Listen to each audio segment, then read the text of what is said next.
to, čo sa ti dialo, lebo je to opačné garde to, čo sa dialo mne, že ja keď som tiež po diagnostike mi bolo povedané, že som tmavý typ, tak som do šatníka začala dávať tie síte tmavé farby, a až kým som sa jedného dňa vlastne s desením neuvedomila, že veď ja mám úplne tmavý šatník, hej, že je to smutné, ponure, a v tvojom prípade zase úplne bledý.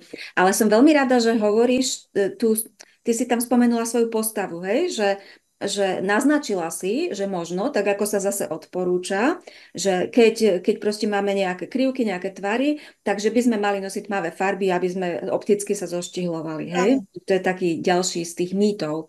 A potom si spomenula, ale ja som sa v tých svetlých farbách cítila dobre, hej? Že môžeš to popísať viac, čo to znamenalo pre teba, že v čom si to videla, alebo čo evokovalo ten pocit, že je mi v tých farbách dobre. Bolo to skôr také, akože pocitové, psychologické, alebo skôr, že ty si videla v tom zrkadle, že to funguje, vzhľadom na tú tvár.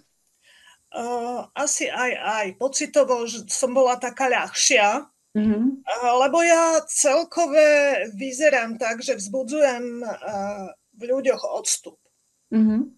A keď som začala nosiť tie svetlejšie farby, tak aj tí ľudia ku mne začali inak prístupovať. Nebolo to až také, že nepripadala som si tak neprístupne. Toto je psychológia farieb v praxi. Tak. Práve farby predsa len budujú taký odstup, no.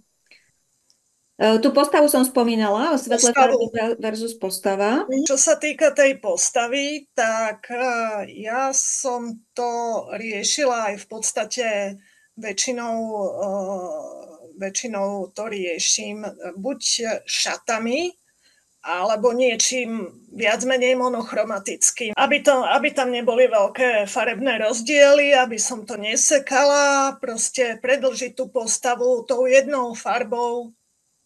Čiže chceš vlastne povedať, že si farbami pomáhaš vytvoriť nejaký taký optický stĺpec, ako keby Áno, monochromatický, ktorý opticky tú postavu natiahne, zužuje, predlžuje.